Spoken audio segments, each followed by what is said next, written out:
เวลาได้ล่วงเลยมาจนพระอาทิตย์อัสดงเราท่านทั้งหลายได้ประกอบความเพียรแล้วก็จะได้ฟังการกล่าวธรรมิกถาในช่วงเย็นเพื่อเป็นเครื่องในการระลึกในการสร้างความเข้าใจในแต่ละเหตุแต่ละปัจจัยในการประพฤติปฏิบัตินั้นการประพฤติปฏิบัติจึงย้ำอยู่เลยว่าต้องอาศัยการฟังแล้วก็น้อมนำไปประพฤติปฏิบัติบางครั้งการฟังดูเหมือนง่ายแต่เวลาลงมือปฏิบัติจริงๆมันไม่ได้ง่ายบางทีเราฟังเราคิดว่าทำไมสมัยแต่ก่อนแค่ฟังสามารถบรรลุได้ท่านเหล่านั้นแต่ก่อนท่านสั่งสมมามากการสั่งสมมามากเรียนมามากหลายภพหลายชาติกว่าที่จะเข้าไปรู้เข้าไปเห็นในการที่เราฟังคือเรียกว่าการสั่งสมเรื่อยๆนั่นแหละเมื่อเราฟังบางทีก็ยังไม่เข้าใจแต่พอเราประพฤติปฏิบัติย้ำไปเรื่อยย้ำไปเรื่อยเราก็จะมีความเข้าใจใหม่ๆมันก็จะสงสัยเพราะอะไรสงสัยเพราะการที่เราเข้าไปยึดมั่นถือมั่นการยึดมั่นถือมั่นมันเพิ่มพูนมาอยู่เรื่อยๆนี่ไม่มันหอนถ้าลงไปปรับไม่ปิดไม่ลงไปปรับตัวที่สองสายนี้ลงไปปรับตัวที่สองสายนี้ปรับลงหน่อยหนึ่งอย่าปรับลงเยอะปุ่มที่สองเลื่อนลงมาดูสายไม้ด้วยนะเลื่อนลงปุ่มที่สองนับลงมาแถวนั่นแหละแถวของสายนั่นแหละไม่มันหอนอุปสรรคของการพูดไม่หอนหมาเห่าขี้เหล้าแซวมันจะเป็นอุปสรรคของการพูดอยู่นะเอาขึ้นอีกด้วยนี่เอาขึ้นอีกเอาตัวสีแดงข้างบนก็ได้ตัววอลลุ่มมันเอาพอหอนอีกได้ปรับลงไหม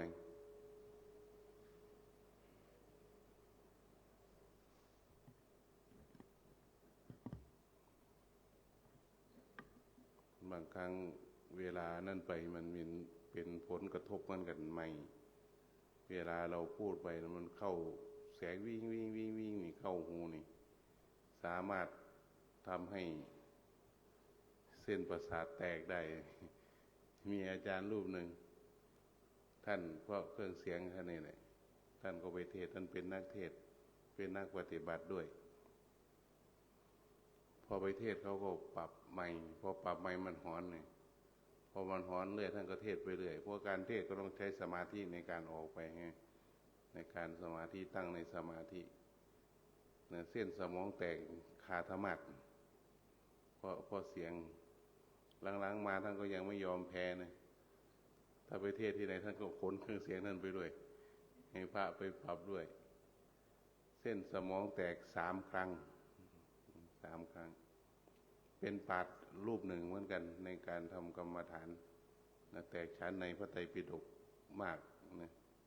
ตอนนี้ก็ยังมีชีวิตอยู่นะแต่ว่าเทศไม่ได้แล้วต้องอยู่ในรถเข็นอยู่นั่นแหละด้วยวิบากกรรมของท่านด้วยเนี่ยก็อยู่อย่างนั้นนะเพราะว่าท่านบอกว่าช่วงสมองท่านแตกพวกเทวดาลงมาที่จะมาเอาท่านเทวดาจะลงมาเอาท่านบอกให้เขาขึ้นไปอยู่ท่านบอกว่าไปเป็นเทวดาแล้วมันตายไหมเขาเทวดาเขาบอกตายเป็นมนุษย์ก็ตายเป็นเทวดาก็ตายอย่างนั้นไม่ไปหรอกให้มันตายอยู่ในนี้เกิดไปเทวดาก็ลำบากตายอยู่แล้วนะก็ให้มันตายในครั้งนี้ครั้งเดียวนั่นแหละไม่ต้องมานั่นท่าน หลังจากนั้นมาท่านก็อยู่ในรถเข็นมาเรื่อยๆแต่เป็นปราชญ์รูปหนึ่งที่อาตมาชอบฟังธรรมท่านนะชอบฟังธรรมท่านเพราะบางครั้งมีข้อสงสัยอะไรในธรรมเนี่ยพอเราไปฟังปุ๊บเนี่ยมันกระจ่างนะบางครั้งท่านก็พูดผสมผสานภาษาอีสานนะออกมาก็พูดเป็นภาษาอีสานบ้างเราก็ได้ฟังนั่นคือการฟังเป็นการเพิ่มพูนในตัวศรัทธาเราบางอย่างบางคนก็ไม่ได้ศรัทธาพอปฏิบัติไปแล้วศรัทธามันเสื่อมลงนะก็ได้อาศัยของการประพฤติปฏิบัติและการฟังนะในการเพิ่มศรัทธาแม้แต่การฟังย้ำๆเรื่อยๆย้ำๆเรื่อยๆบางทีก็ยังไม่เข้าใจเท่าที่ควรนะเราก็คิดว่าเราเข้าใจแต่จริงๆมันไม่ได้เข้าใจหรอกสิ่งที่จะเข้าใจได้ทะลุปูโป่งจริงๆนะคือหลักของตัวปฏิบัติจนหมดข้อสงสัยเลยนะข้อสงสัยหมายถึงไม่สงสัยในการประพฤติปฏิบัติแต่อาจจะสงสัยในกิเลสของตัวเองอยู่ก็ได้นะบางคนบอกว่าหมดสิ้นสงสัยแล้วแต่กิเลสก็ยังเหลืออยู่ถ้าบุคคลที่หมดสิ้นสงสัยจริงคือระดับพระอรหันต์แต่ในระดับของการประพฤติปฏิบัตินี่มันสงสัยไปเรื่อยแหละแต่มันจะมั่นคงในทางที่เดินพอไปเจอสภาวะธรรมบางอย่างความรู้สึกต่างๆที่เราไม่ได้เคยรู้เคยเห็นเคยเจอเนี่ยมันก็จะเข้าไปเข้าใจเหมือนเราเข้ารู้เรื่อยๆรู้ซ้ำๆนั่นแหละเวลาเรานั่งเราทำไมต้องมาเฝ้าดูฟองเนาะยุบเนาะทำไมต้องไปเฝ้าดูนั่นมันก็เฝ้าฟังซ้ำๆนั่นแหละนะรู้สั้นๆว่าการเข้าไปยึดมันเป็นอย่างไรการที่จิตเข้าไปถอดถอนในอารมณ์นั่นเป็นอย่างไรเราต้องเข้าไปรู้เองนะเขาเรียกว่าบางทีเราฟังก็ยังไม่ได้เข้าใจนะโดยเฉพาะในการประพฤติปฏิบัติในโลกใบนี้มันมีอยู่สองอย่างซึ่งอาตมาพยายามย้ำแล้วให้ท่านฟังเรื่อยๆแล้วพยายามที่จะเอาไปคิดแล้วไปแยกแยะให้มันถูกการประพฤติปฏิบัติมันมีหลายเทคนิคในประเทศไทยเทคนิคนี่มันเยอะแต่สิ่งที่ลงไปได้ก็สองอย่างก็คือสมถะกับวิปัสสนามีสองอย่างเท่านั้นสมถะเป็นของคู่โลกนะเป็นของคู่โลกโลกนี้จะมีพุทธเจ้าหรือไม่มีพุทธเจ้าก็เป็นสมถะอยู่นั่นเหมือนพระพุทธเจ้าเราทรงเบื่อหน่ายในการแสวงหาการพ้นทุกข์ในตรงนี้เบื้องต้นก็ไปทำสมถะอยู่นะไปฝึกฝนในด้านสมถะจนคิดว่าไม่ใช่ทางก็ยกด้วยขึ้นโดยปัญญาของพระองค์เองนี่เข้ามาแสวงหาในทางนี้ด้วยสติปัญญาของพุทธเจ้ามันเลยมีอยู่สองอย่างสมถะอันหนึ่งคือวิปัสสนาอันหนึ่งวิปัสสนาคือพยายามเข้าไปรู้ตามความเป็นจริงให้ได้เพื่อที่ให้จิตที่มันเคยหลงเคยนั่นอยู่ถอดถอนของมันออกมาเพราะมันเข้าไปยึดมั่นถือมั่นเข้าไปเรื่อยการยึดมั่นถือมั่นขึ้นไปเพราะอะไรเพราะตัวอาสวะคำว่าอาสวะที่เราว่าอาสวะกิเลสคำว่าอาสวะก็คือการสั่งสมในบางทีเราก็บอกว่าหมักดองใช่ไหมหมักดองจริงๆถ้าพูดให้มันเข้าใจง่ายอาสวะคือความเคยชินนั่นแหละท่านสังเกตไหมว่าเวลาเราปฏิบัติปุ๊บบางทีมันก็เคยชินไปเรื่อยเคยชินในการปฏิบัติแต่ขาดการใส่ใจทีนี้เหมือนเราเกิดมามีการเคยชินในการเดินก็เดินอยู่งั้นแหละแต่ก็ไม่มีสติเข้าไปรู้นะคนทุกคนก็เดินทุกคนทุกคนก็นั่งทุกคนใช่ไหมไม่มีหนีจากนี่นะเวลากินข้าวก็กินก็รู้ว่ามันกินอย่างนั้นแหละแต่ก็คือกินด้วยความเคยชินอร่อยไปก็นั่นไปทีนี้เราก็มาเฝ้าดูในการกินของเราเนี่ยแต่ละครั้งหนึ่งแต่ละคำในการกลืนในการขยับขยื่นเคลื่อนไหวเนี่ยที่เราขยับขยื่นเคลื่อนไหวนี่เราพยายามใส่ใจมันเรียกว่าโยนิโสมนสิการมันก็จะไม่เกิดความเคยชินแต่ทำไปทำมามันก็เกิดความเคยชินนี่นะบางทีเดินไปเดินมาขวาย่างเนาะซ้ายย่างเนาะขวาย่างเนาะซ้ายเนาะไปมาเคยชินนี่แหละมันก็ต้องคอยใส่ใจเข้าเรื่อยๆในการรู้ในอารมณ์จนมีสิ่งหนึ่งที่เข้าไปประคับประคองได้ดีที่สุดคือสติต้องให้สติมันเคยชิน ในอารมณ์นั้นแต่กิเลสอย่างละเอียดมันก็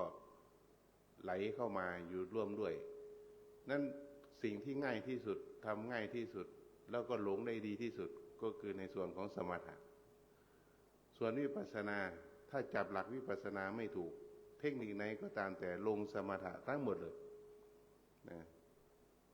เทคนิคมันไม่เกี่ยวกับเทคนิคนะมันเกี่ยวกับการที่กระทำนะในการที่กระทำเราเห็นได้ว่าถ้าเราไปตามสถานที่ปฏิบัติในประเทศไทยนี่เดือนอันสำนักนั้นก็ว่าอย่างนี้สำนักนั้นก็ว่าอย่างนี้แม้แต่ไอ้พองยุคของเราเนี่ยยังต่างกันเลยนี่เราไปมานะตัวนึงก็ทำมางั้นตัวนึงก็ทำนี่นี่เขาว่าเทคนิคพอมันเสริมเทคนิคมากมันก็เลยลงในเทคนิคนะบางทีก็แต่งขึ้นมาดึงนั่นขึ้นมาเสริมขึ้นมาใหม่จับอันคำหนึ่งแล้วก็เสริมขึ้นมาแล้วก็ไปหลงในอาการพวกนั้นแต่พระพุทธเจ้าถ้าเราทำตามพระพุทธเจ้าไม่ต้องฉลาดมากไม่ต้องโง่มากนะเอากลางๆพระพุทธเจ้าพูดนี่เราก็จะจับจุดถูกเพราะจับจุดถูกได้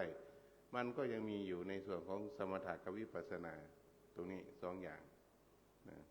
โดยเฉพาะอานาปานสติอานาปานสติเป็นได้ทั้งสมถะและยกขึ้นสู่วิปัสสนาด้วยตัวเขาเองในตรงนี้ถึงมีการทำมากที่สุดคืออานาปานสติเพราะมันเป็นสมถะแล้วมันสามารถพัฒนาถ้าไม่หลงนะถ้าไม่หลงในกำลังสมาธิมันก็จะดันขึ้นสู่วิปัสสนาด้วยตัวของเขาเองในเทคนิคแต่ละอย่างแล้วแต่บางครูบาอาจารย์ท่านรู้แล้วก็เทคนิคขึ้นมาแต่สิ่งที่หนึ่งคืออานาปานสติ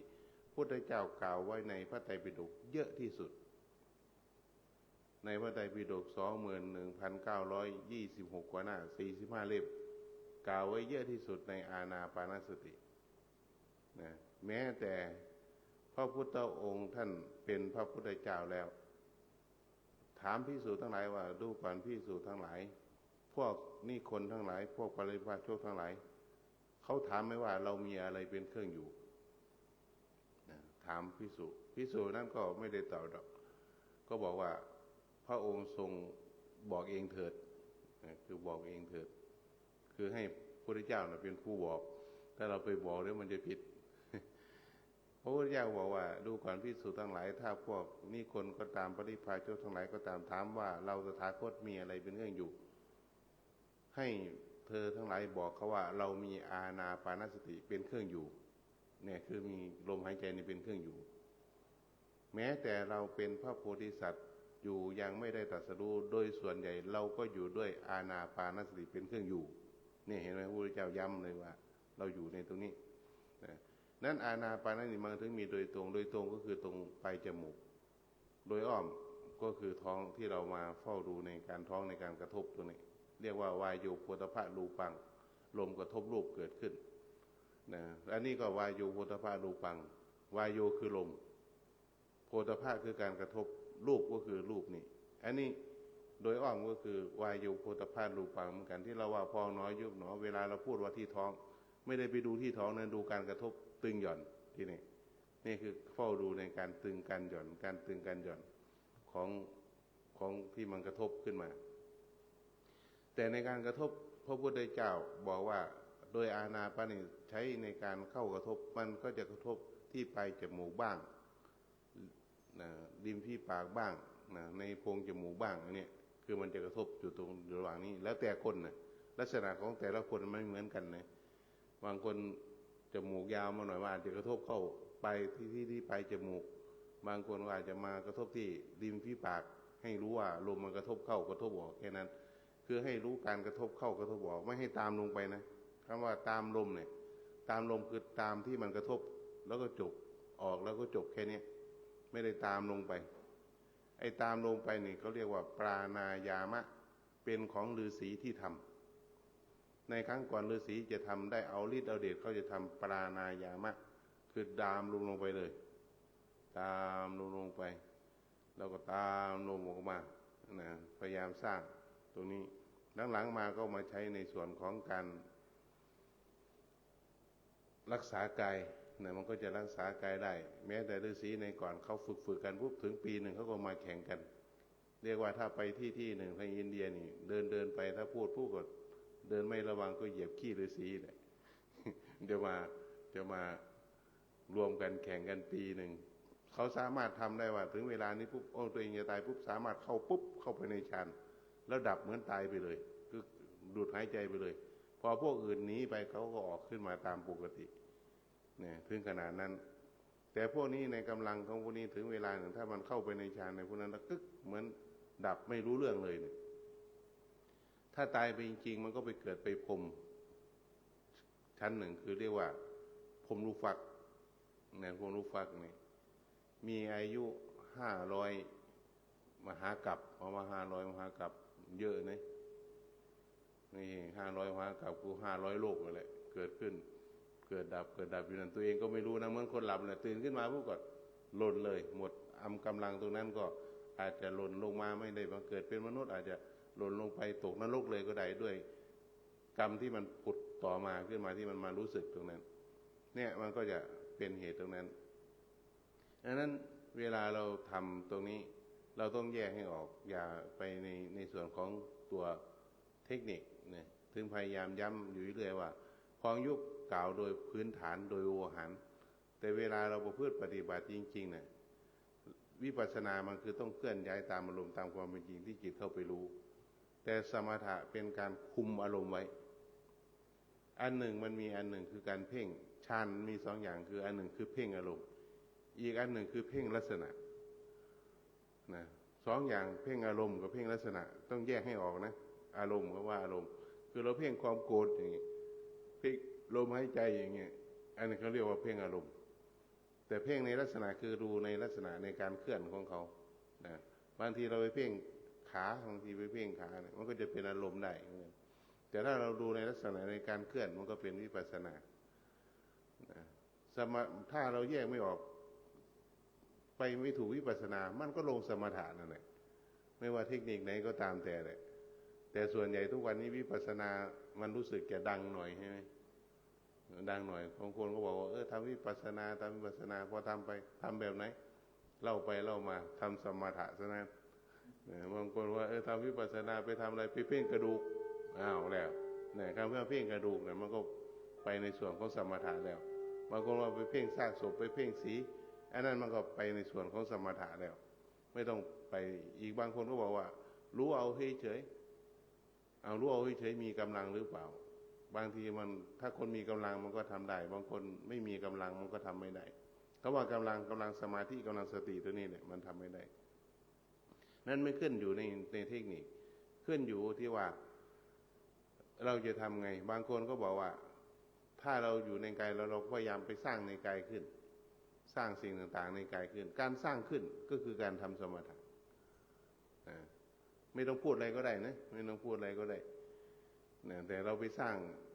ฐานขึ้นมาบางทีเพราะอะไรไม่เห็นพวกเราก็ไปสร้างขึ้นมาเพื่อหลอกจิตให้มันสงบลงอันนี้เขาเรียกว่าทำในส่วนของสมถะแต่ที่นี่บางคนก็บอกว่าพุทโธบ้างบางนี่ก็บอกว่าพุทโธเป็นสมถะคำบริกรรมอย่าไปเถียงกันคำบริกรรมถ้าเอาพุทโธถ้าเฝ้าดูลมหายใจในการทบรู้เข้ารู้ออกไม่ได้สร้างมันก็เป็นวิปัสสนานะพุทโธแต่คำบัญญัติเนี่ยคือเอาคำว่าพุทกับโธมาคู่กับลมหายใจนะของเราก็เอาคำว่าพองกับหนอมาคู่กับลมหายใจโดยอ้อมเนี่ยนะพองหนอแต่ไม่ได้สร้างนะแต่ถ้าเราไม่เข้าใจปุ๊บเรามาสร้างลมหายใจเราให้มันพองหนอยุบหนอพองหนอยุบหนอไอ้นี่เลยนี่แหละกับพองยุบก็เป็นตัวสมถะเหมือนกันอาตมาถึงพยายามว่าให้รู้ธรรมชาติมันถ้ามันไม่มีก็ไปทำอย่างอื่นก่อนเพราะพระพุทธเจ้าว่าในอิริยาบถ4การยืนการเดินการนั่งการนอนถ้าพวกนี้ไม่มีอย่างอื่นมีอยู่อีกนี่คือตัดไปอีกก็อย่างอื่นเขาว่าตัดบทหนึ่งปุ๊บต่อมาก็บอกว่าอย่างอื่นมีอยู่อีกเขาว่าถ้าไม่มีอันเนี้ยก็ไปทำมาอย่างอื่นก่อนเนี่ยพระพุทธเจ้าตัดบอกว่างั้นนั้นเวลาเราทำในธรรมชาติที่นี่ถ้าในทำสมถะง่ายไหมง่ายดึงลมอยู่อย่างเดียวเลยไม่ต้องไปไหนก็ได้นะอยู่กับลมนั่นแหละ นะอยู่กับลมไม่ต้องย้ายอารมณ์ไปไหนเลยนะให้รู้เข้ารู้ออกรู้เข้ารู้ออกรู้เข้ายาวก็รู้บางทีครูบาอาจารย์บางท่านก็นั่ง1 ชั่วโมงเงี้ยพอนั่ง1 ชั่วโมงท่านก็พยายามหายใจเข้ายาวๆหายใจออกยาวหายใจเข้ายาวหายใจออกยาว30 นาทีแล้วท่านก็ปล่อยให้ลมหายใจเป็นปกติสักพักหนึ่งท่านก็มาสร้างลมเข้าสั้นออกสั้นเข้าสั้นออกสั้นท่านก็ปล่อยให้เป็นปกติเวลาเดินท่านก็ไม่ไปดูการเดินท่านก็ดูลมหายใจนั่นแหละดูแต่ลมหายใจจนมันมีกำลังของสมาธินะพอมีกำลังของสมาธิอันนี้มากๆเข้าบางทีถ้าไปหลงในบางอย่างด้วยกำลังของสมาธินี่มันก็แปรธาตุได้เห็นไหมตัวนี้มันจะบอกว่าการแปรธาตุแปรอะไรมันฟอกโดยกำลังของสมาธินี่ก็จะไปหลงว่าตัวเองเป็นพระธาตุแล้วอะไรพวกนี้เนี่ยมันก็จะไปหลงในตรงนั้นเพราะกำลังของสมาธินี่แหละนะถ้ายิ่งมีฤทธิ์มีเดชได้ที่นี่ถ้าใส่ใจไม่ดียิ่งหลงใหญ่เลยละนี่เพราะกำลังของนี่ขึ้นอยู่ในกำลังของสมาธิแล้วจิตตั้งอธิษฐานแต่มันก็เป็นพวกมิจฉาสมาธิไม่ใช่สมาธินะมันตั้งความคิดผิดไว้ทุกอย่างในมรรคมีองค์ 8มันเป็นมิจฉาทั้งหมดนะเพราะการตั้งผิดบางคนก็ทำสมาธิเพื่อจะเอาหวยอย่างเงี้ยเห็นไหมมันตั้งผิดแล้วมันไม่ใช่ความมุ่งหมายนะหรือจะไปทำสิ่งนั้นสิ่งนี้ดังนั้นบางครั้งไสยศาสตร์ก็อาศัยกำลังของสมาธินี่แหละนี่คำว่าไสยศาสตร์พุทธศาสตร์นี่ก็อาศัยกำลังของสมาธินี่แหละพอมีสมาธิมีกำลังหนึ่งมันนึกยังไงก็ได้ในอะไรก็ได้ด้วยกำลังของสมาธินี่จับก้อนหินมานึกให้เป็นยังไงก็ได้ตามกำลังของสมาธิมันก็มีกำลังของสมาธินั้นอยู่นะคือถ้าบางคนรวมสมาธิได้ง่ายเหมือนการเป่าหัวเป่าอะไรในบางที่เรามาไปสนทนากับครูบาอาจารย์ที่ท่านเป็นสายกมังเวทนี่บางทีก็อาตมาก็จะชอบกับพระพวกนี้อยู่เดิมไม่ค่อยได้ชอบท่านเท่าไหร่นะแต่ว่าพอไปปุ๊บท่านจะมาชอบกับเราท่านก็จะมาคุยอาตมาก็จะขอถามว่าเวลาอาจารย์ทำพวกนี้หรือเป่าหัวเขาไม่เป่าอย่างนั้นเป่าอย่างนี้อาจารย์แบบไหนถ้ามันรวมสมาธิได้ปุ๊บรวมปุ๊บเราก็นึกอะไรไปก็ได้นึกให้มันแคล้วเข้าปลอดภัยมันก็ไปตามนั้นแหละตามที่เรานึกนั่นแหละโดยอธิษฐานจิตบางอย่างมีความพิสดารในกำลังของสมาธิที่เป็นของสมถะนะเห็นไหมเราได้ยินไหมบางครูบาอาจารย์จิตพี่เดนหน่อยนั่งไปจี้รถเขาดับเฉยเลยอย่างนี้หรือบางทีเดินไปรถบางทีวิ่งมาฝุ่นตลบไปจิตวุบไปโมโหออกไปปุ๊บเราก็ไปบอกว่าทำไมขับไปนี่เดี๋ยวก็คว่ำพอพูดคว่ำปุ๊บก็คว่ำเลยดินี่คือกำลังของจิตตัวนี้ที่สติคุมไม่ได้พอออกไปปุ๊บมันก็มีกำลังอย่างพวกนี้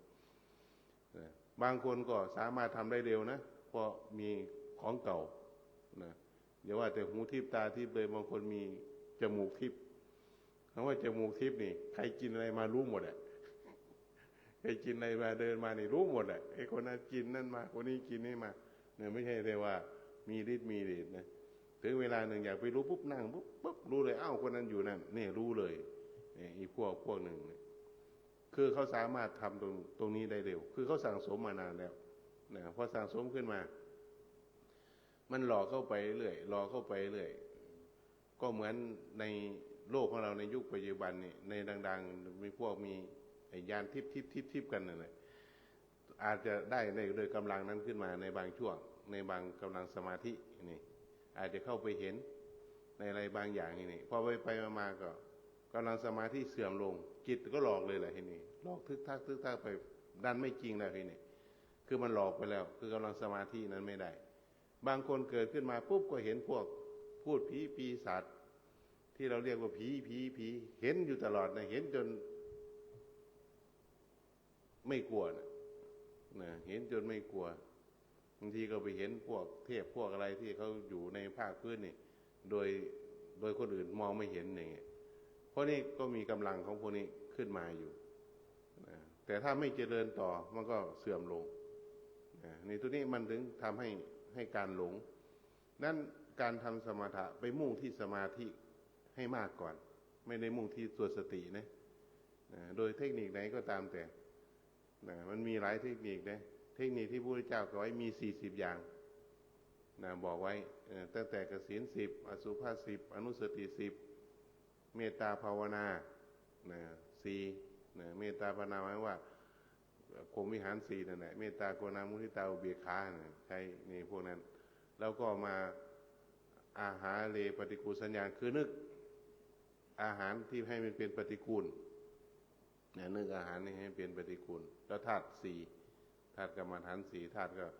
ท่องเอาดินน้ำลมไฟประกอบกันอย่างเงี้ยพอนั่นไปปุ๊บพอปฏิกูลสัญญาก็ตอนเราทำวัดเช้าให้ไหมปฏิกูลนั่น4อย่างปัจจัย4ที่เรานึกถ้าเราแปลออกมาก็บอกว่าสิ่งเหล่านี้เป็นสักว่าธาตุตามธรรมชาติเท่านั้นกำลังตามไปเหตุตามปัจจัยอยู่เนืองนิดสิ่งเหล่านี้คือเสื้อผ้าเนี่ยตอนแรกคือจีวรังเนี่ยจีวรังคือเสื้อผ้าในบทปฏิกูลสัญญานะเสื้อผ้านี้เป็นธรรมชาติของเขาอยู่อย่างนั้นเมื่อมาถูกกับกายอันเน่านี้แล้วก็เน่าไปด้วยกันนี่เห็นไหมเสื้อผ้าเนี่ยเสื้อผ้าเมื่อเราซื้อมาเราไม่ได้ใส่เราไปห้อยไว้นี่มันเหม็นไหมไม่เหม็นนะแต่พอมาใส่ในตัวเราปุ๊บไม่เกิน3 วันเราต้องซักถ้าถึงเล่นขนาดว่ามีพระรูปหนึ่งสมัยแต่ก่อนเดินธุดงค์กับหมู่ครูบาอาจารย์เดินมาจากแม่ฮ่องสอนถึงโคราช2 เดือนเดือนแรกท่านก็ซักผ้าอยู่ไม่ค่อยเท่าไหร่หรอกเดือนที่2มาท่านอธิษฐานเลยไม่ซักผ้าไม่อาบน้ำไม่แปรงฟันกว่าจะไปถึงโคราชไอ้ตรงนี้แหละหนักเลยทีนี้นะแล้วก็เดินทั้งวันเหงื่อมันก็ต้องออกใช่ไหมแล้วก็จีวรน้ำก็ไม่อาบน้ำก็ไม่ได้สงเวลาท่านเดินนำหน้าเนี่ยเดินข้างหน้านั่นโอ้โหกินมาเนี่ยโอ้จีวรนี่แทบตั้งได้แล้วมั้ยอาตมาว่าจีวรนี่แต่ตั้งได้พอไปถึงโคราชท่านเอาผ้าไปซักจีวรนี่ไปแช่น้ำเป็นน้ำโคลนเลยแต่จีวรนะเพราะว่านั่นไปท่านก็ตั้งจิตของท่านนะเราก็ห้ามไม่ได้เพราะจิตของท่านตั้งไว้แบบนั้นเราก็คอยแค่อนุโมทนากับท่านแต่ว่านี่เห็นไหมมันกินมันออกกายเรานะข้าวปลาอาหารเหมือนกันนะเสนาสนะเหมือนกันนะยารักษาโรคเหมือนกันพระพุทธเจ้าถึงตำหนิอันหนึ่งคือเสนาสนะนี่ไม่ให้เอาหลังพิงหลังของเราเนี่ยที่เขาทำไว้ดีๆแล้วเนี่ยทาพวกสีอะไรนี่ไว้แล้วนี่ไม่ให้เอาหลังไปพิงพอหลังไปพิงปุ๊บมันจะเกิดสิ่งปฏิกูลขึ้นแล้วทำให้สิ่งเหล่านั้นเสื่อมสภาพหรือสกปรกไปอย่างนั้นนี่คือห้ามอันหนึ่งนั้นในหลักนี่40อย่างมันก็แล้วแต่แหละเราจะทำแบบไหนแต่บางอย่างเข้าฌานได้บางอย่างเข้าฌานไม่ได้บางอย่างถึงฌานบางอย่างไม่ถึงฌานอย่างอนุสติ10เลยเนี่ยมันก็มีอานาปานสติอยู่ด้วยเห็นไหมเนี่ยอนุสติ10มีอานาปานสติด้วยมีพุทธานุสติธรรมานุสติสังฆานุสติเทวตานุสติจาคานุสติเนี่ยเห็นมันมีสติอยู่คำว่าพุทธานุสติไม่ใช่ว่าพุทโธเป็นพุทธานุสตินะพุทธานุสติคือที่เราสวดอิติปิโสภควาทั้งสัมมาสัมพุทโธภควาเนี่ยแหละสวดไปแล้วก็รู้ความหมายคำแปลไปด้วยให้นึกถึงคำพุทธเจ้าธรรมานุสติก็นึกถึงคุณของพระสงฆ์สวากขาโตเนี่ยบทสวากขาโตเนี่ยพระธรรมสวากขาโตพระสงฆ์สุปฏิปันโนนี่ก็นึกไปอย่างนั้นพอเทวดาก็ไปนึกถึงคุณเทวดาเขาที่เขาเป็นเทวดาเขาต้องทำทานอย่างนั้นต้องทำทานอย่างนี้เพื่อให้เกิดเป็นเทวดาเรียกว่าตรงนั้นไม่อีกอันหนึ่งคือกายาคตาสตินี่อันนี้ทำได้2 อย่างกายาคตาสติอันหนึ่งโดยหลักของสมถะก็คือไล่อาการ32เนี่ยตัวกายาคตาสติตัวนี้ไล่อาการ32นะที่พระพุทธเจ้ากล่าวอาการ32เนี่ยต้องไล่ตั้งแต่เกสาโลมานาคาถ้าภาษาเราก็ผมหนังฟันเล็บกระดูกพังผืดเก่าพังผืดใหม่ดีเสลดเลือดในเสลดไล่ไปในตัวเราเนี่ยไล่ไปให้มันเกิดความสังเวชขึ้นมาเนี่ยตรงนี้นะแต่ที่นี่ในส่วนของกายคตาสติในของวิปัสสนาพุทธเจ้ากล่าวไว้อีกอันหนึ่งเปรียบเทียบเสมือนกับวิปัสสนาในสติปัฏฐาน4คือหมวดสัมปชัญญะค คือการให้ความรู้สึกตัวในการเดินไปข้างหน้าในการเดินถอยหลังในการกู้การเหยียดในการแลการเหลียนในการถ่ายอุจจาระปัสสาวะกรรมอันเนี้ยมันเหมือนกันนะแต่ต่างกันโดยภาษาอานาปานสติตัดมาอีกนะตัดมาอีกนะพอตัดขึ้นมาก็มาตัดที่ลมหายใจแล้วการเข้าไปถึงอารมณ์ของนิพพานคือมีสติในการเข้าอารมณ์นิพพานเรียกว่าอุปสติตัวเนี้ยอุปสมาสติตัวเนี้ยคือการเข้าถึงความว่างเห็นไหมมีตัวนี้ด้วยนี่เอาสติเข้าไปรู้ในความว่างด้วยคือไปเสพอารมณ์นิพพานนะแต่บางทีมันก็ยังไม่ได้ว่างนะแต่บางทีมันเข้าไปตรงนั้นมันจะเข้าไปคือพยายามนึกให้มันว่างอยู่ตลอดโดยจิตแต่ถ้าถึงเวลาหนึ่งถ้ามันเป็นธรรมชาติของมันก็จะมีความว่างตัวนี้เกิดขึ้นว่างจากอะไรว่างจากกิเลสและตัณหานะความว่างความหมายจริงๆคือว่างจากกิเลสตัณหาแล้วว่างจากสัญญาว่ารักว่าชังอันนี้มันจะว่างว่างที่พระพุทธเจ้ามุ่งแต่ว่างอีกหนึ่งก็คือไปส่วนของพวกเอารูปเลยไม่อยู่ในรูปเลยนะก็คือถ้าลมหายใจลมหายใจไม่มีปุ๊บมันก็จะไหลเข้าไปมันก็จะทิ้งรูปเลยคือไม่อยู่ในรูปแต่จิตก็ไปอยู่ในความว่างเป็นพวกอากาศวิญญาณเนวสัญญานาสัญญาเนี่ยพวกนี้เข้าไปในส่วนของอรูปมันมีรูปฌานสี่กับอรูปฌานสี่เป็น8นะตัวนั้นมันจะขึ้นไปเวลาเราทำตัวนี้เราก็ต้องเลือกนี่มันมีตัวเหมือนกันอยู่ตัวนี้ทีนี้วิปัสสนาไปมุ่งที่ตัวสติก่อนมุ่งที่ตัวสติเพื่อที่จะเจริญสมาธิจะตามมาทีหลังเอาสติเป็นเบื้องต้นก่อนนั้นจิตมันก็จะไม่ได้คุมจิตนะคือปล่อยให้จิตให้เป็นอิสระของวิปัสสนาแต่เอาสติเนี่ยเข้าไปรู้ตามที่จิตเข้าไปรู้ให้ได้ห้ามไม่ได้เพราะอายตนะมันยังทำงานของมันอยู่โดยหลักของมันใช่ไหมเราบอกไม่ได้นะว่าอายะตรงนี้ห้ามทำบอกได้ไหมบอกไม่ได้เราตื่นขึ้นมาหูก็ได้ยินเสียงเลยใช่ไหม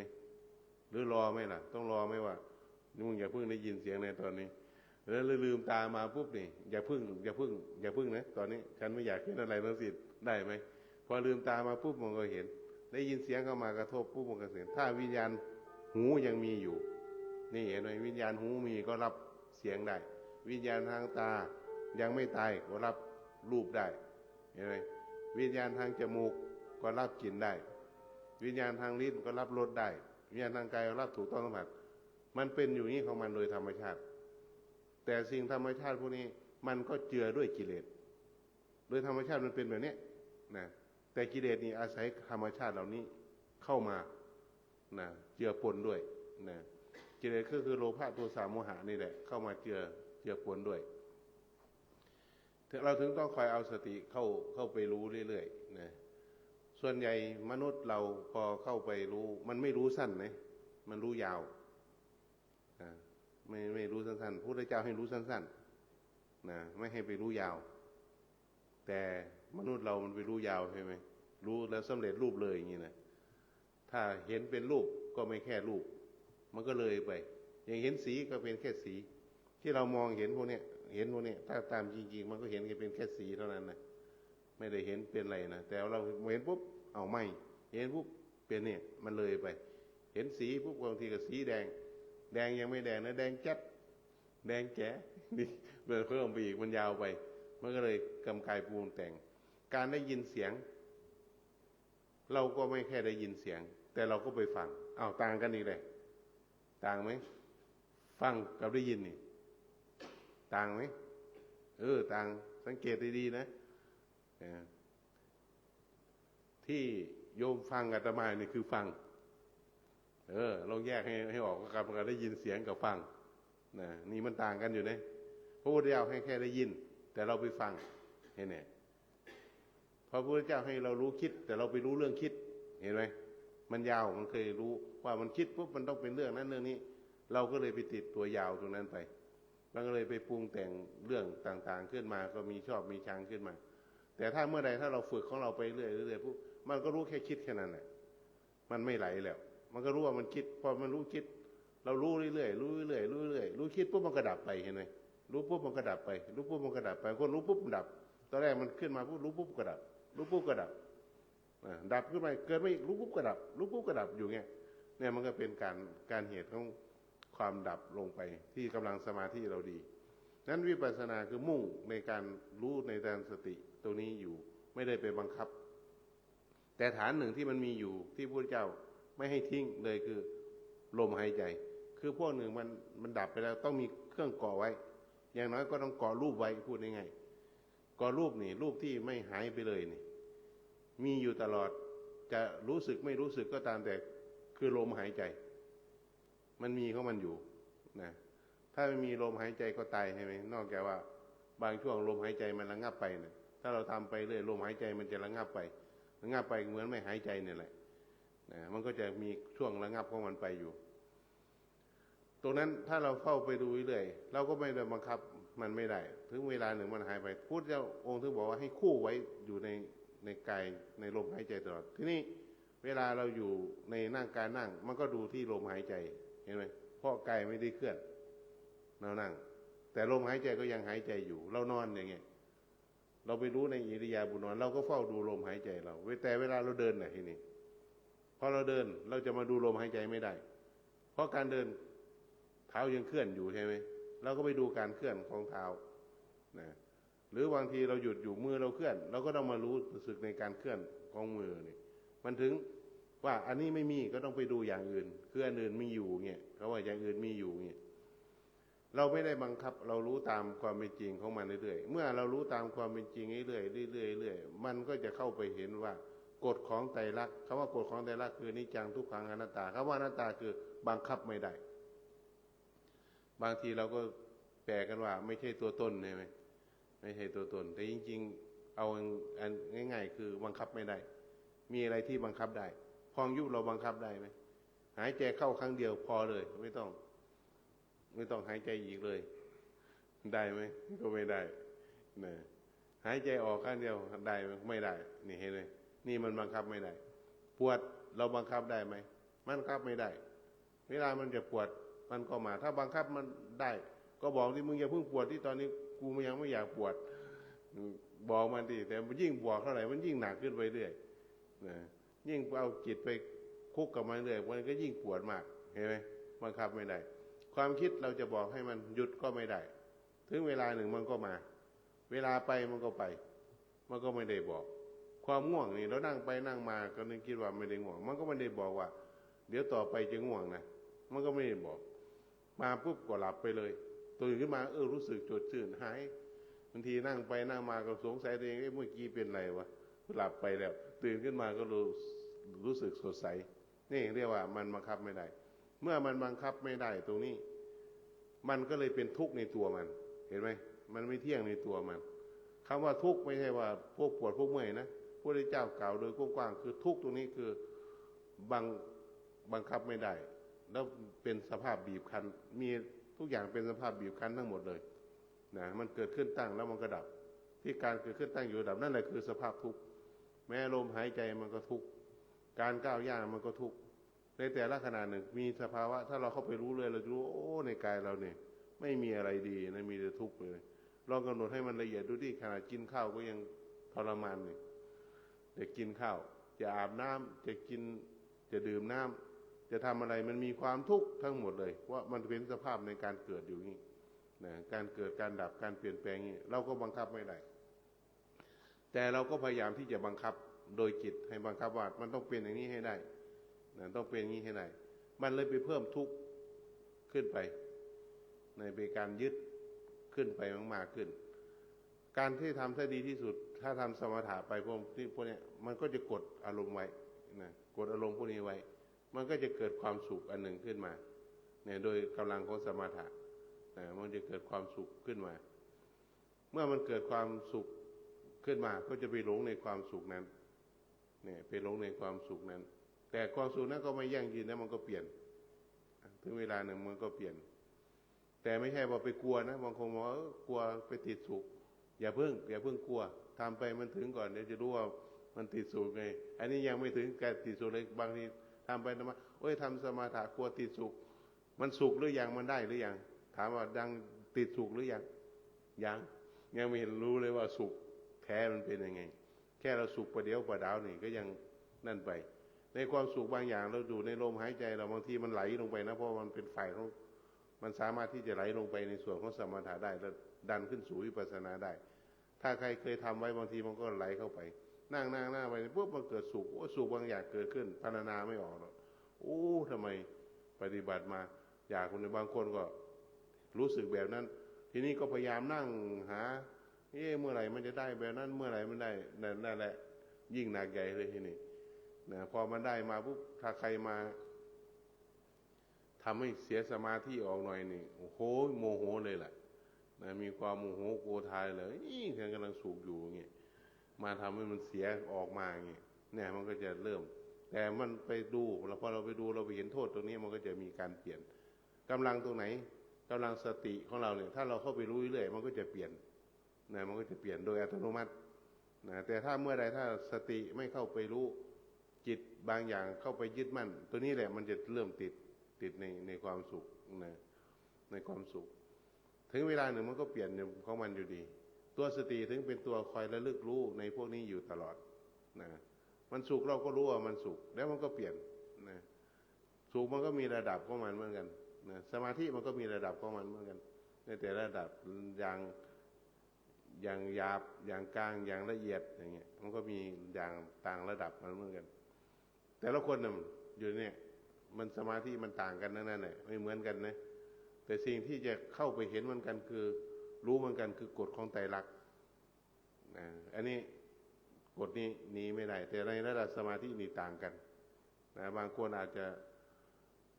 หยาบก็ได้นะบางคนอาจจะลึกนะบางคนที่มีสมาธิลึกไปหน่อยก็จะเกิดพวกปีติได้ง่ายเกิดนั่งไปปุ๊บก็จะเกิดปีติน้ำตาไหลตัวโยกตัวคลองตัวเบาตัวลอยพวกนี้พอนั่งไปปุ๊บมันก็จะเกิดพวกนี้ได้ง่ายแต่พวกหยาบบางทีก็ไม่มีอะไรหรอกบางทีก็อยู่ในพอน้อยยุบน้อยไปเรื่อยคนว่าอยู่ทำไมอยู่ตรงนี้นะมันอยู่ในลมมันก็ถือว่าดีแล้วนะแต่ว่าถ้าเราทำโดยวิปัสสนามันก็จะพลิกขึ้นไปเลยในการเปลี่ยนแปลงพวกนี้ในการทำสมถะมันก็เหมือนการที่เรารู้จักไฟเราก็เอาขี้เถ้ามากบไฟไว้นะพอมันแดงขึ้นมาหน่อยก็เอาขี้เถ้ากบไว้วิปัสสนาเหมือนเอาน้ำเลยเนี่ยเห็นไฟปุ๊บเอาน้ำมาหยดเลยตามกำลังเลยที่เรากำหนดอยู่เนี่ยแต่ละขณะหนึ่งก็เหมือนเอาหยดน้ำกำลังดับไฟแต่ถ้ามันมีกำลังมากๆเหมือนเราตากน้ำของเราไว้ได้เยอะแล้วนะได้เป็นตุ่มเป็นขันพอเห็นไฟปุ๊บก็เทจวกมันก็ดับได้เร็วใช่ไหมแต่ตอนนี้เรายังไม่เก็บมันก็ต้องคอยเก็บไปก่อนเหมือนเก็บน้ำสายฝนนั่นแหละเอาภาชนะมารองไว้แต่ภาชนะนั้นต้องไม่รั่วนะฝนหยดลงทีละหยดมันก็เต็มได้ถึงเวลาหนึ่งกระหายก็ดื่มได้นะร้อนก็อาบได้นี่แต่บางทีเราก็ยังสั่งสมยังไม่ได้บางทีก็น้ำมีอยู่แต่เอาไปรับอยู่แต่ตุ่มก็รั่วตักมาตั้งนานทำไมน้ำมันยังไม่เต็มไปดูที่ไหนได้ตุ่มรั่วล้นออกทางตูดนั่นคือการที่รักษาอารมณ์ไม่ต่อเนื่องนั้นเวลาเราทำอันนี้แยกให้ออกแยกง่ายๆเลยในอันใดก็ตามแต่ที่ทำขึ้นปรุงแต่งขึ้นสร้างขึ้นเพื่อให้จิตสงบลงอันนั้นเป็นหลักของสมถะวิปัสสนาไม่ได้ปรุงบางคนก็บอกว่าไปนั่งคิดไงไปนั่งคิดว่าอันนี้เป็นรูปประกอบด้วยธาตุสี่ขันธ์ห้านะเวทนาเป็นงั้นเป็นงี้คือไปนั่งท่องเอาน่ะการท่องเอานั่นแหละบางคนว่าพิจารณาโดยปัญญาไม่ใช่อันนั้นคือการท่องเอาโดยสัญญาเพื่อให้หลอกให้จิตมันสงบลงเท่านั้นเนี่ยนั่นแหละมันก็เป็นในส่วนของสมถะแต่วิปัสสนาไม่ต้องไปท่องนะ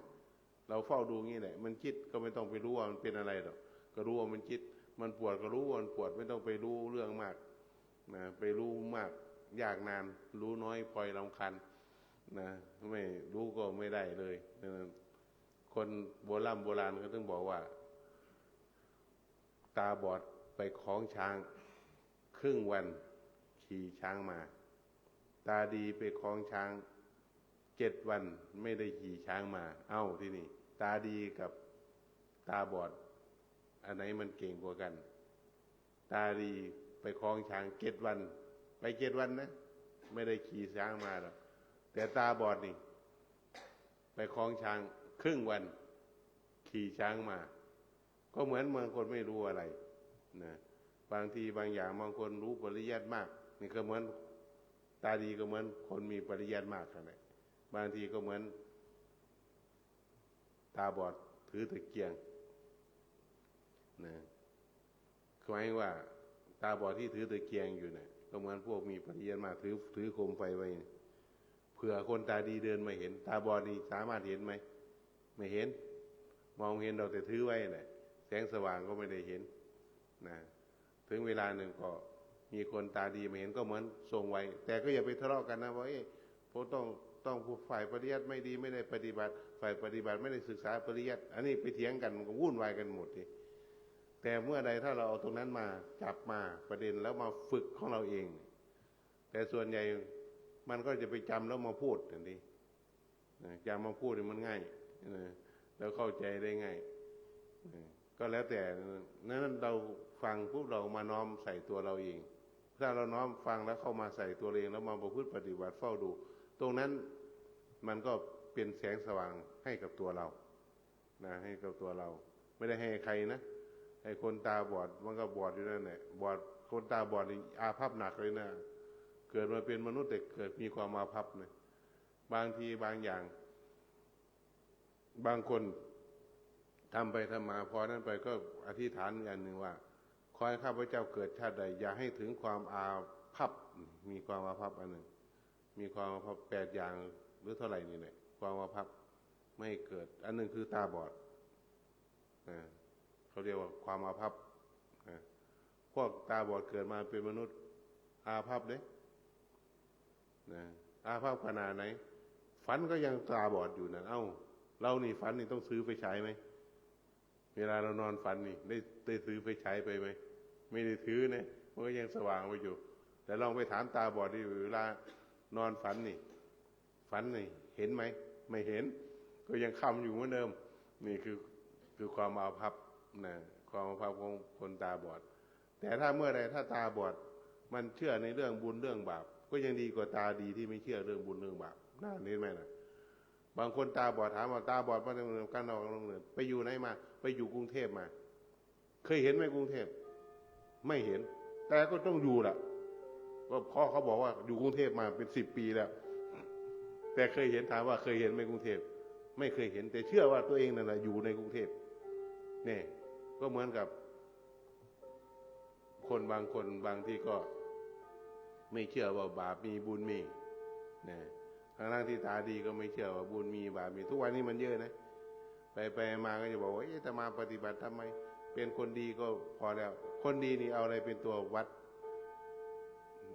บางคนเนี่ยเขาว่าตัวเองเนี่ยทำดีเอาตัวไหนเป็นตัววัดว่าดีเต็มที่แล้วนะบางคนว่าตัวดีแต่ก็ไปนินทาไปว่าร้ายบุคคลอื่นเขาอยู่นะมันดีไหมนะมันก็ไม่ดีนะเอาตัวไหนเราไม่ต้องไปทำชั่วเอาตัวไหนไปทำชั่วบางคนก็ไม่ทำชั่วทางกายแต่ทำชั่วทางวาจาเนี่ย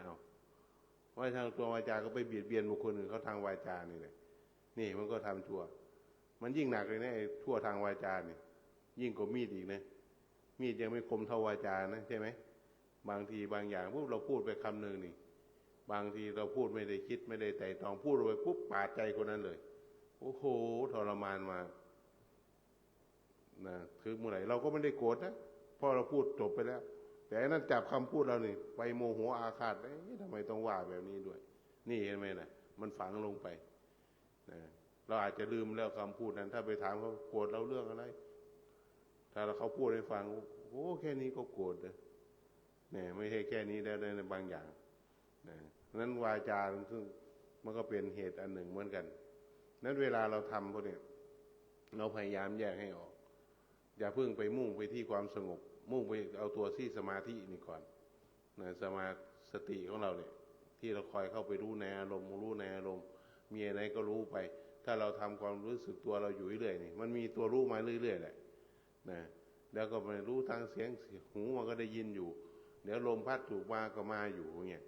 ลมหายใจเราถ้าเรานั่งตัวตรงปุ๊บมันก็จะมีการเคลื่อนออกเคลื่อนเข้าเคลื่อนออกเคลื่อนเข้าเราก็รู้ไปตอนนั้นถ้าพักหนึ่งเดี๋ยวมันก็ไปคันนะจิตไปรู้คันแล้วก็ดูรู้คันคันมันหายไปเดี๋ยวก็ไปปวดแล้วเราก็ไปดูปวดถ้าพักหนึ่งไปเมื่อยเอาก็ไปดูไปเมื่อย เมื่อยไปเมื่อยมาคิดอีกแหละเอาเกี่ยวไม่รู้คิดดีไม่ดีมันก็จะรู้สึกว่าเวลามันปวดไปปุ๊บมันก็มีคิดร่วมเห็นไหมทีนี้เวลาปวดมันก็มีคิดร่วมเวลามีคิดมันก็มีคิดซ้อนคิดเข้าไปอีกนี่เลยสังเกตว่าเวลามีปวดมีคิดถ้ามันมีปวดเฉยๆไม่มีคิดร่วมด้วยมันทรมานไหมไม่ทรมานถ้ามันรู้สึกปวดเฉยๆนะไม่มีคิดร่วมด้วยนะแต่ส่วนใหญ่พอมันปวดปุ๊บมันคิดขาเราจะเป็นอะไรหรือเปล่าวะนี่มันคิดร่วมแต่เราก็ยังดันไปกำหนดนะปวดเนาะปวดเนาะเพราะนั้นแต่จิตลึกๆนี่มันคิดโอ้ปวดขนาดนี้ขากูตายแน่ต่อไปนี่ตายแน่นี่มันคิดอยู่เนี่ยพอไปคิดไปปุ๊บไปก็ว่าโอ้ขากูเนี่ยเห็นไหมพอมันมีคิดมันก็ไปคิดร่วมกับคิดอีกเนี่ยเห็นมันเป็นไปร่วมคิดเข้าไปอีกอย่างนี้เวลาคันมันก็มีคันคิดร่วมไปด้วยถ้าเราเข้าไปรู้ในสภาวะจิตที่มันรู้สึกคิดจริงๆถ้ามันดับลงไปจริงๆปุ๊บมันก็เหลือแต่สภาพของการปวดคือเป็นเวทนาแล้วมันก็ได้ไม่ปรุงแต่งเป็นอะไรนะมันก็เป็นของเวทนามันหายไม่ได้นะเวทนาเนี่ยมันหายจากเวทนาที่เป็นทุกข์มันก็ไปเกิดเวทนาที่เป็นสุขพอเป็นเวทนาที่เป็นสุขไม่ดีมันก็ไปอยู่กลางๆอยู่กลางคือไม่สุขไม่ทุกข์เฉยๆนั่นแหละมันก็ไปอยู่อย่างนั้นนั้นเวลาเราทำกรรมฐานเนี่ยเราก็ควรก็ไปรู้เอาหลักเอาไว้หลักก็คือเอาปลายเชือกข้างหนึ่งนี่ผูกไว้ที่ลมหายใจไม่ใช่ว่ามันต้องอยู่ที่ลมหายใจนะถ้าใครอยู่ลมหายใจนั่นดีแล้วมันไม่ทิ้งไหนแล้วนี่เรียกว่าแก่แล้วเพราะว่าแก่แล้วไม่ใช่แก่ตัวนะคือยานมันแก่แล้วคนแก่ไม่ค่อยออกไปไหนหรอกอยู่บ้านเพราะไปไหนไม่ได้แล้วเราจะอยู่แต่บ้านแต่วันมีกำลังผู้ออกไปนู่นออกไปนี่ก็เหมือนการทำกรรมฐานใหม่ๆที่ออกไปคิดไปนู่นไปนี่ไปนั่นไปมาถ้ามันมีกำลังมากปุ๊บมันก็อยู่ในพองยุบเลยออกไปหน่อยนึงปุ๊บก็เข้าบ้านนะออกไปหน่อยปุ๊บเข้าบ้านคือเข้าอยู่ที่ลมหายใจเราถึงบอกว่าเมื่อเราทำนี้เราจะเห็นว่าที่พุทธเจ้าว่าเรามีอานาปานสติถ้าเราทำเรื่อยเราก็มีอานาปานสติเป็นเครื่องอยู่คือเครื่องอาศัยสังเกตเวลาถ้าเราทำอยู่เรื่อยปุ๊บเรานั่งสักพักหนึ่งปุ๊บมันก็เข้ามาพองยุบเนี่ยอยู่บ้านเราเหมือนกันแหละบางทีเราทำนู่นทีนี้มันก็ไปแต่เวลาเรานิ่งๆเฉยๆปุ๊บกลับมาปุ๊บมันก็เข้ามาพองยุบมารู้ตัวเราอยู่นั่นแหละมันคือเข้าอยู่เรื่อยเมื่อมันเข้าอยู่เรื่อยเข้ามาเข้าพองยุบมันก็คุมหมดเลยถามว่าถ้าใครทำพองยุบมันคุมหมดมันก็ถามว่าปวดรู้จักไหมชารู้จักไหมรู้แต่มันก็ไม่สนใจมันก็มาสนใจในพองยุบเมื่อมันใส่ใจในพองยุบพวกนี้มันก็ไม่ได้ไปทุรนทุรายด้วยแต่มันรู้อยู่เป็นแค่นั้นรู้คิดไหมก็รู้แต่มันไม่ได้ไปวุ่นวายกับคิดมันก็รู้แค่คิดแค่นั้นแต่มันก็ไม่รู้เรื่องแต่ส่วนใหญ่ถึงเวลาหนึ่งถ้ามันไม่รู้เรื่องคิดเนี่ยนะคนจะเริ่มสงสัยอีกแล้วนะทำไมฉันไม่รู้ว่ามันคิดเรื่องอะไรแต่ก็รู้ว่ามันคิดเนี่ยถึงเวลาพวกเนี้ยเราก็ทีนี้พอไปแบบนี้เราก็จะบอกเลยว่าบอกไม่ได้ว่ามันไม่ต้องไม่คิดมีช่วงหนึ่งมันจะไม่คิดเลยแหละไม่คิดเลยแหละแต่พอถึงเวลาหนึ่งมันก็คิดมันถึงอยู่ได้สองฝ่ายที่ปรุงกับฝ่ายไม่ปรุงก็ได้ถ้าเราไปยึดกับมันถ้าเราดำรงชีวิตอยู่มันก็ต้องคิดใช่ไหมมันต้องคิดเรื่องนั้นเรื่องนี้แม้แต่เวลาเราพูดนี่มันก็ต้องคิดออกมาแต่ถ้าเมื่อใดถ้าเราไปรู้มันมีสติเข้าไปรู้ปุ๊บมันก็สามารถที่จะจัดการได้คำว่าจัดการได้เนี่ยไม่ใช่ไปบังคับมันนะคือถ้าเรามีสติเข้าไปปุ๊บมันจะเหมือนกับว่าใช้ใจเป็นนะตอนแรกเราก็ฝึกก่อนไปมาเราต้องใช้ใจเป็นพอใจเป็นถ้าเรารู้ทันว่าตอนนี้เราจะคิดไงเวลาเราพูดออกไปมันเป็นยังไงมันอาจจะไปกระทบคนอื่นเราก็ไม่ควรพูดเหมือนถึงแม้แต่บางอย่างมันเป็นเรื่องจริงอยู่แต่ผมก็ไม่ถูกการเวลาก็ไม่ควรพูดเน้นไว้มันก็จะเลือกนะไม่ใช่ว่าเรื่องจริงเรื่องจริงก็จริงนะแต่ว่าพูดไม่ถูกเวลาเนี่ยก็ไม่ควรพูดในบางอย่างเวลาเราโมโหมากๆบางทีก็ไม่ควรพูดเลยแหละนะถ้ายิ่งของคนโมโหด้วยกันนี่ไม่ควรพูดเงียบไว้เป็นดีนะให้มันหายก่อนเวลามันโกรธนั่นมันไม่มีสติหรอก มันจะเอาแต่ความคิดของตัวเองเป็นส่วนใหญ่คนอื่นเหตุผลคนอื่นเขามันจะไม่ฟังมันจะเอาเหตุผลของตัวเองเนี่ยเป็นหลักแต่ถ้ามันหายโกรธแล้วมันจะมีเหตุผลขึ้นมานั่นแหละเราถึงเราค่อยรู้มันถ้าเราไม่รู้งี้ปุ๊บพูดไปเรื่อยไปเรื่อยไปเรื่อยก็ไปกระทบไปเรื่อยไปกระทบไปเรื่อยนะกับวาจาคนนี้แต่ถ้าเรามีสติของเราดูไม่ควรพูดขึ้นมานะบางครูบาอาจารย์ท่านนึงถึงไม่พูดเลยดีที่สุดไม่ต้องไปวุ่นวายเอาใครไม่พูดเลยเหมือนกันอาตมาก็อยากทำแบบนั้นนะถ้ามีคนมาช่วยพูดอาตมาก็จะอยู่แบบเงียบๆไม่ต้องไปพูดเอาใครเลยอันนี้ยิ่งดีใหญ่เลยนะมีศาสตมิกอีกรูปหนึ่งท่านไม่พูดปีหนึ่งจะเปิดพูดครั้งหนึ่งแล้วก็ปิดไปไหมสมัยแต่ก่อนท่านไม่พูดเลยหลังๆมาได้ยินว่าพูดมาวันหนึ่งแล้วก็ปิดไหมแต่เวลาคุยกันพูดไม่รู้เรื่องอันนี้เปลืองกระดาษถ้าคุยกับท่านก็จะถือกระดาษเลยถ้าท่านเนี่ยถ้าเรารู้เรื่องท่านก็จะแต่ถ้าไม่รู้เรื่องท่านก็จะเขียนหน่อยหนึ่งพูดให้ดูว่าท่านพูดแบบท่านหมายถึงอันนี้ก็จะอยู่ไปเงี้ยมันก็จะไม่วุ่นวายปีหนึ่งท่านก็จะพูดครั้งหนึ่งนะนานแล้วไม่ได้ไปหาท่านนะท่านก็บอกว่าว่างๆลงมาหาหน่อยอาตมาก็บอกว่าถ้าว่างๆก็ขึ้นมาหาหน่อยต่างคนต่าง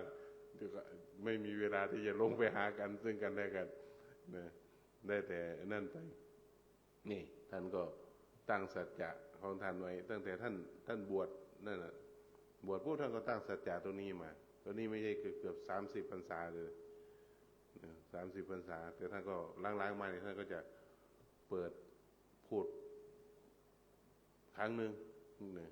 แล้วท่านก็ปิดต่อแต่สวดมนต์ท่านสวดนะเห็นนี่สวดมนต์ท่านก็สวดเราเสียงถ้ามาสวดมนต์สาธยายมนต์เนี่ยท่านก็จะสวดแต่ไม่เทศไม่อะไรนะไม่นั่นนี่มันก็จะไปแต่ถ้าเมื่อใดถ้าเรามีสติเข้าไปรู้ทันเราก็จะรู้ว่าสิ่งนี้ควรพูดไม่ควรพูดนะสิ่งนี้เวลาพูดออกไปตอนนี้ยังไม่มีประโยชน์ก็ไม่ควรพูดมันก็จะรู้เหตุรู้ประโยชน์นะไม่ใช่ว่าเราโง่นะบางคนว่าเราไม่พูดเราโง่ยอมโง่ในชาตินี้ดีแล้วมันจะเป็นเวรเป็นกรรมในชาติหน้าต่อไปนะบางคนว่าถ้าเราไม่ตอบโต้เขาเราก็โง่ยอมโง่ก่อนเป็นคนโง่ก่อนนั่นแหละดีแล้วสักวันหนึ่งเดี๋ยวเขาถ้าเราไม่ไปตอบโต้เขาอะไรมันไปโดนเขาก็คำนั่นแหละมันก็ไปโดนเขาเหมือนกันเหมือนเวลาเขาด่าเราเนี่ยเราไม่โกรธตอบนี่คนไหนที่โกรธมากที่สุดโยมว่าไอ้คนที่ด่าเราใช่ไหมยิ่งเขาด่ามาเรายิ้มนี่คู่ไอ้นั่นมึงเดือดมากคือหมายว่าโยนไฟใส่เราไม่รับไฟนั้นก็โกรธเราก็ต้องดูดิบางคนด่านั่นด่าไปแต่มาเห็นนะบางคนแนะนำบางคนมันด่าไปก็ยิ้มไปมาก็เอาน้ำไปให้มันกินดื่มน้ำก่อนคอแห้งเดี๋ยวค่อยด่าใหม่อันนี้มันจะโกรธมากที่สุดเลยนี่ไฟเผาเราไม่ได้นะไฟเผาเราไม่ได้มันก็ไปเผาคืนนั้นเราม้วนน้ำลายขึ้นปลายมันจะตกลงแน่มันตกลงหน้าตัวเองกันดีก็เหมือนกันนั่นแหละนี่เราเรียกว่าเราระงับความโกรธของเราได้ถึงเวลาหนึ่งเขาหายโกรธเราก็ไปพูดเหตุผลให้เขาฟังว่าเป็นแบบนี้เป็นนี่อันนี้มันเป็นสิ่งที่ดีกว่านะยิ่งถ้าต่างคนต่างโกรธต่างคนไม่มีเหตุผลไม่มีทางหรอกบางครั้งบางอย่างเราไปพูดคนนั้นอาจจะไม่เข้าใจก็ได้เพราะบางทีบางอย่างเขายังไม่เจอวิบากกรรมของเขาถ้าเมื่อใดเขาเจอวิบากกรรมของเขาก็ต้องเริ่มกลัวแล้วเริ่มสลดแล้วแต่เราก็บอกว่าเป็นวิบากแล้วทำนี่ไม่ดีนะมันเป็นอย่างนั้นนั่นเป็นเขาไม่รู้เห็นไหมนะบางคนทำชั่วมากๆทำชั่วมากๆชั่วมันก็สนับสนุนชั่วมันอยู่นี่เห็นไหมชั่วมันสนับสนุนชั่วอยู่นะทำชั่วมันก็ไม่เป็นไรดีไม่ดีมันทำชั่วมันได้ดีไปเรื่อยเนี่ยชั่วมันก็สนับสนุนให้มันชั่วต่อไปเลยเห็นไหมนี่บางพอไปทำความดีหน่อยหนึ่งปุ๊บเกิดสิ่งนั้นสิ่งนี้ขึ้นมาแล้วน่าเห็นไหมมันกรรมมันก็มาเริ่มมาตัดรอนอีกประเภทหนึ่งมันสนับสนุนกันอยู่บางคนทำดีอยู่เรื่อยทำดีอยู่เรื่อยทำดีอยู่เรื่อยบางทีความดีมันยังไม่ปรากฏเราทำดีขนาดนี้ทำไม เราไปมองคนนั้นทำไมมันทำชั่วทำไมมันดีกว่าเราอีกก็เริ่มวิจารณ์แล้วกูจะเป็นคนชั่วดีวะมึงเป็นอะไรดีเนี่ยนั่นมันก็จะไปอีกแบบหนึ่งถึงเวลาหนึ่งถ้ามันไม่ออกผลเราก็ไม่รู้ความดีของเราเหมือนกันเนี่ยในทานของเรายังไม่ออกผลศีลของเรายังไม่ออกผลภาวนาของเรายังไม่ออกผลเราก็ยังไม่มั่นคงเลยแต่เมื่อใดมันออกผลขึ้นมาปุ๊บเราก็จะรู้ว่าทานนั้นมีผลศีลที่เราทำรักษาไว้ศึกษาไว้พัฒนาไว้มันมีผลนะภาวนาที่เราทำไว้มันมีผลนะแต่มันก็ยังไม่เต็มนะถ้าไม่เต็มก็ตักไปเรื่อยๆจนกว่ามันเต็มถ้ามันเต็มเมื่อไหร่มันก็จะส่งผลก็เหมือนเราทำนี่แหละทำไปเรื่อยนั่งเนาะปวดเนาะพองเนาะบางทีก็ไม่ได้นั่งไปก็เมื่อยเนาะขี้เกียจเนาะก็ถักกำหนดไปทำไปเรื่อยแล้ววันหนึ่งเดี๋ยวมันก็ขยันขึ้นมาเองแหละนะแต่มันต้องฝืนคำว่าฝืนทำวิปัสสนาต้องฝืนอะไรฝืนกิเลสในตัวเองอะไรไม่ได้ฝืนกิเลสจากใครนะที่มันดิ้นรนอยู่นี่กิเลสเราแหละมันดิ้นรนนะเพราะเราไม่มีวิธีกิเลสนั่งไปสักวันหนึ่งโอ้ทำไมนั่งนานจังวะเดินไปทำไมเดินทำไมต้องเดินด้วยไปเนี่ยมันก็ถามทำไมต้องเดินด้วยทำไมต้องนั่งด้วยเนี่ยมีความเมื่อยนะพอมันเมื่อยมันก็เห็นทุกข์ใช่ไหมล่ะเห็นทุกข์มากๆเขาอยากได้ไหมล่ะอยากได้ไหมล่ะรูปนี้เดี๋ยวรูปไหนก็ตามแต่เราก็ไม่อยากได้พอเกิดมาเมื่อไหร่มันก็ทุกข์ของมันเมื่อนั้นเกิดเป็นรูปเทวดาก็ทุกข์เหมือนเทวดารูปพรหมก็ทุกข์เหมือนรูปพรหมรูปสัตว์เดรัจฉานไม่ต้องพูดยิ่งหนักกว่านั้นอีกคำว่าเดรัจฉานนี่คือขวางนะมนุษย์นี่เดินตัวตรงนะมนุษย์เนี่ยไม่ได้เดินขวางนะคำว่าสัตว์เดรัจฉานเนี่ยคำว่าสัตว์ตัวนี้สัตว์พวกนี้เขาแปลว่ามันขวางนี่เห็นไหมสุนัขนี่มันเดินขวางนี่งูมันก็ขวางเห็นไหมมันขวางก็เรียกว่าสัตว์เดรัจฉานทุกอย่างมันก็จะขวางหมดมีมนุษย์นี่ตรงนะดังนั้นเวลาเราทำพวกนี้เราพยายามฝืนไปยิ่งถ้าฝืนมากๆมันก็ดีเหล็กที่จะเหล็กกล้ามีดที่จะคมที่จะกล้าได้ก็ผ่านการทุบตีไม่ได้ว่าไม่ได้ผ่านการที่นี่เรามาทุบตีนี่นั่งไปมาคอยทุบคอยนั่นมันไม่ได้ดังใจหรอกแต่ถึงเวลาหนึ่งถ้าเราทำไปเรื่อยมันจะเกิดความปราโมทย์ของมันแล้วมันจะหมั่นในการเฝ้าดูตัวเองขึ้นมานะมันจะไม่ขาดไม่เว้นจากงานตรงนี้งานอะไรงานคือเฝ้าดูกายดูใจของเราตรงนั้นนั่นเวลาเราประพฤติปฏิบัติเราเฝ้าดูให้ได้สองอย่างสลับกันก็ได้ทำสลับกันก็ได้ไม่ใช่ว่าถ้าเรารู้สองอารมณ์เนี่ยถึงเวลาหนึ่งเราจะทำสมถะก็ได้ถึงเวลาหนึ่งเราปล่อยวิปัสสนาก็ได้ถ้าเรารู้จากสองอย่างเนี่ยอันไหนทำวิปัสสนาอันไหนทำสมถะในบางช่วงเราก็ต้องไปทำสมถะได้นะคือบางช่วงมันไม่สงบมากๆเราก็ใช้สมถะมาช่วยก็ได้มันง่วงมากๆอย่างเงี้ยถ้าสมาธิมันดีมันก็ไปปราบพวกนิวรณ์ได้กราบพวกฌานได้เราไม่ต้องไปใช้สมถะแต่ถ้าเมื่อไรมันอ่อนมาเราก็ไปใช้สมถะก็เหมือนการสวดมนต์เนี่ยมันก็เป็นช่วยเป็นฐานในการทำสมถะนะฐานตรงนี้ก็ห้ามไม่ได้บางคนว่าทำไมต้องสวดมนต์เราทำวิปัสสนามันเต็มที่หรือยังมันก็เอาสองอย่างนั่นแหละคู่กันไปตรงนั้นเอาละกล่าวมาสมควรเก็บเวลาท้ายสุดนี้ขอให้ท่านทั้งหลายนั้นมีความสุขมีความเจริญปรารถนาสิ่งหนึ่งประการใดที่ท่านทั้งหลายตั้งใจแล้วปรารถนาไว้แล้วขอความปรารถนาของท่านนั้นจงพันสำเร็จโดยเร็ววันเทอญ